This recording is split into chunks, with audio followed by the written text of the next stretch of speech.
Hello, I'm Czardus, and let's play City Skylines. Welcome to the global collaboration build. This will be my part in it. Now, if you are new to the series, then know that there are 12 different creators in this project, and we are all building on one city. We've taken over 4 months in putting this together. It's taken over 4 months to put it together, from when you consider when we started to now releasing the videos. And it's a really fun project. I'm really excited that I've been able to be a part of it. Each creator is posting a video of their own portion of the build, so be sure to check out the other channels involved. There's a link to all of them in the description below. Give them a subscribe and check out their videos. At the end, there will also be a special cinematic video posted to the official City Skylines YouTube channel, so be sure to check that out too. If you're new to my channel, please consider subscribing. I have over 900 videos covering City Skylines, totaling over 270 hours of footage, so if you need something to binge watch, there's plenty here. My style is to focus on the gameplay while building a realistic city, with my builds often including a lot of historical information about the region I'm using as inspiration. I play both modded and unmodded, depending on what I feel like doing. Currently, I have 2 series ongoing. Tangaroa is a tropical build inspired by the South Pacific and has a new video almost every day, whereas Bellyford is a heavily modded series, progressing through time beginning in the year 1500 and inspired by London. Now, that's enough about me, on to my build. So when I got the save, I noticed that there was a really tall skyscraper-based city, and there were some suburbs, but we didn't have really a smooth transition between the two, and we didn't have anything in this space over here that was kind of like flat, and then all of a sudden a whole bunch of skyscrapers. And I like to make sure that my cities are pretty realistic, and so I wanted to make sure that we got something in this space that was kind of like a medium density build. And so I figured, okay, well, let's call this an older part of town, and let's try to have it be somewhere where like a lot of concrete buildings that could only get so tall and stuff like that. And then we would go and have zoning regulations as to how tall they could remain in this area as things got redeveloped and stuff like that. So then I started to look to see, okay, well, over on the one side, we had the rail yard, I believe, and a lot of rail traffic and stuff like that. So I thought, well, we probably would have some industry over here.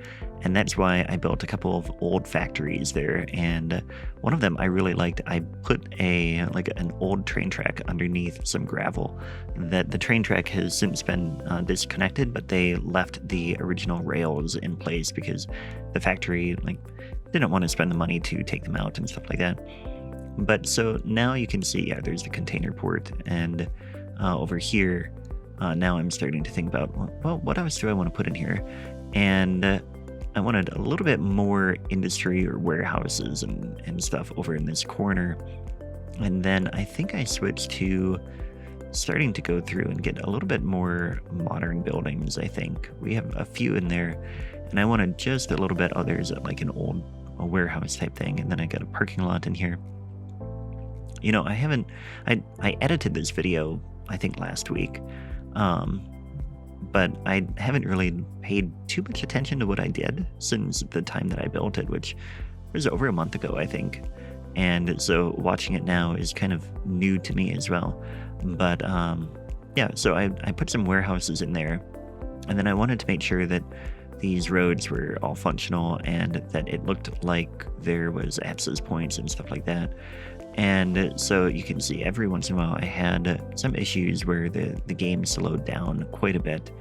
And so I had to go into a traffic manager and reset stuck sims. But now you can see that I'm adding a whole bunch of residential buildings in here. I wanted to get the population up because I also figured, you know, we have a pretty tall city here, a pretty big city, and we should probably have the population to support that idea. And so I wanted to make sure that we got a bit in here. And my inspiration for this was a lot of cities in the US, like New York in particular, and Chicago. And I wanted to make sure that we had a lot of these like apartment buildings or like low rises. And I looked at the map and I saw that, okay, well, we've got these on the main street, and then we have alleys behind them that have the garages and trees and yards and stuff like that. And so I wanted to put some of that in here. And I was a little bit limited by the amount of space that I left myself with the roads, but I think it worked out pretty well. Then over here, I was looking at what we could fill to just kind of transition from that residential area to this giant federal office building there. And I eventually settled on a plaza, and I'm pretty happy with how it turned out. In fact, this is one of my favorite parts of the build. Well, I shouldn't say that. There's quite a few spots that I'm really excited and happy with. But this part in particular has a couple plazas, and there were a couple like planters that I think Avanya made, and then a sunken plaza that I can't quite remember who it was. Maybe it was King Leno who built that. But anyway, I really like it there, and I like how it turned out. And then I added like this another little alley there, and it seems to work pretty well. Then I wanted to add a little bit more here. So I used some of the, I think those were from the Modern City Center little asset pack. So I really like those buildings, and I think they work really well here.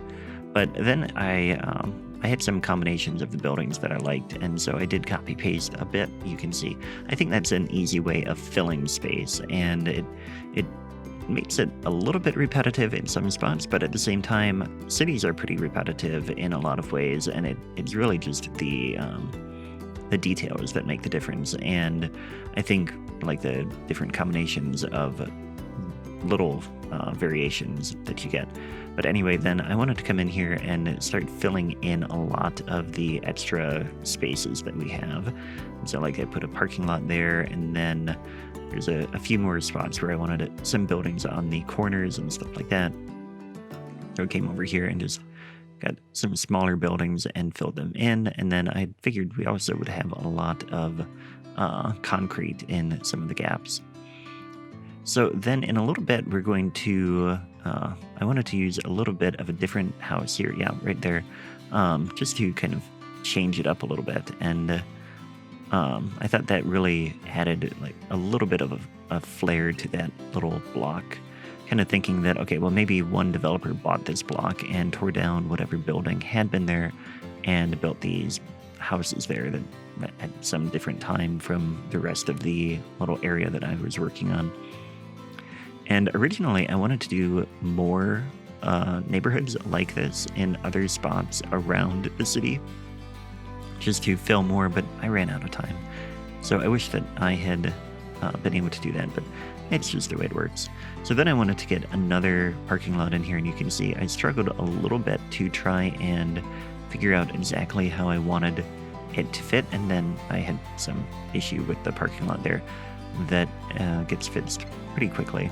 There we go. Maybe not. This is pretty much how it went while I was doing the build. I'm like, oh yeah, this will work. Oh no, that didn't work. But I like to show some of this as well in my videos, where I think it's important that we all see as builders in City Skylines and players that we're all essentially on a pretty level playing field, in that we all have trouble, we all have issues that we try to figure out, and sometimes it works and sometimes it doesn't. But anyway, here I'm adding more parking lot in here, just figuring like there's this big building here and other stuff there. There should be a lot of parking lots for it to be a realistic, like American style. If we were doing American style, which it was funny, we had discussions about what we were doing and people were wondering what was going on, and sometimes it varied from American style and other times it didn't, but it was still fun. And it's really fun to see all the different styles of play being represented. I mean, you have some like Skibbeth who are like really highly detailed, and then there are others like me where I don't do a ton of super detail, but I like to, like I said, I like to focus on making a city look realistic, but also like having a large space. I want to have a big city, and that often means that my detail work suffers a tiny bit, but it also means that on a grand scale, I often have a pretty large city. But anyway, here I'm filling in more gaps and things and starting to add a little bit more detail, like fences. Now, I didn't like that fence, and eventually I left the game and then came back with a different privacy fence. And here I was like, I want to get the waterfront a little bit more detailed. So I used a forest brush that I have put together for some of my builds. And a lot of the assets were already subscribed. And so I figured, okay, well, this would be easy just to add this in here. And then I'm trying different things. I ended up with a generic forest right around here. And then I went a little bit out of my area just to fill that in. And then I looked at it and I was happy. So then I went back and I was adding a bit more to a few different yards. And it was a lot of fun to just kind of spend some time just adding detail. Now, I wasn't too happy with those arborvitae because they didn't rotate. And I usually play with random tree rotation on. And so I'm used to, like, anytime I place something, it rotates automatically. But we didn't have that mod enabled because we had a different one in use that allowed people to raise and lower the trees, which was fine. It just meant that I couldn't get my trees to rotate easily, and I didn't have time to go in and vary the rotation on every tree. So that's why I didn't end up using those arborvitae. But this little space I was happy with too. It just kind of added a little bit of an like back lot type thing. And here noticed a node that wasn't quite working, so I kind of covered it up. And then didn't like how the ploppable pavement looked, and so I went in and just kind of tried to break it up a little bit with some decals. So then here I wanted to use a hedge and just add a little bit of foliage there. And then I had this big piece of concrete here that I wasn't quite sure what I wanted to do, and I ended up just putting a couple planters and trees in there with a little bit of bushes underneath just to give it a little bit of foliage in there. Then here I came back with hedges again. The wild hedge by, I want to say it's by Mr. Mason, but I might be wrong. But anyway, I think it's one of the best little bushes on the workshop, and I love using it. Now here I started to detail this little factory, and I'm quite pleased with how it turned out.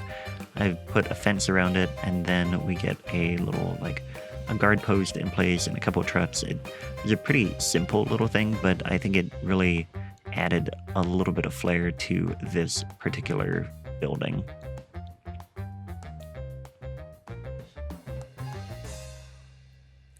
And here I just kind of got them to the right height, and then I came in and I rotated just the front truck a tiny bit to give it another little bit of variation there. Then I was looking and I'm like, oh, these are great graffiti assets here. And so I went around and added quite a few. And it's something that I haven't done before in many cities. And I think that I might do that more in Tangaroa. And I do plan on doing that in Bellyford as well once we get to modern era. But right now, Bellyford is in just after the Great Fire of Bellyford, which is kind of towards the end of the 17th century. But anyway, so here I'm trying to figure out if I can fit more parking in there, but nope. So I'm just going in and adding some garages, and that is working out well. And I don't know what else to say. I'm happy with how things turned out. The alley didn't quite fit there, but I like the fences and some of what I did here. Oh, it's funny. I wanted to add a little bit of flowers, and then I wanted to add a bit of a garden here. But in a minute, you can see I come in and I do gravel, and I'm like, I don't know if I like that. So I take that back out. And then I did this walking path, and I'm like, oh yeah, this is great. But then I come all the way down this way, and then I realize, well, where would they go? Like, there wouldn't be anywhere for them to have taken that path. And so then I thought, okay, well, maybe this path leads back to something here. And then I was trying to find a tile that I wanted, and it didn't feel right. So I took that back out and just ended up putting a little patio here with a grill and some tables and chairs and stuff that the people of the building could just hang out in that little garden area. And it turned out fine, but it was funny that like I thought that I had a solution and then it didn't quite work out that way. So then yeah, I'm adding a little bit more detail to some of these buildings just to give them a little bit of variety.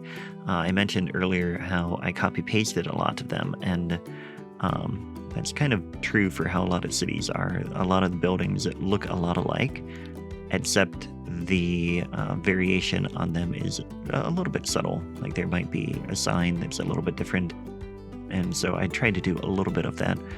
But of course, I was a little bit strapped for time, so I didn't end up going into too much detail, and it's not really my style to do all that much.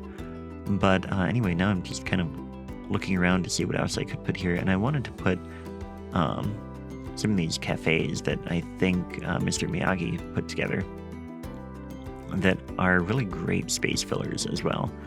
And that one didn't quite work, but this one does.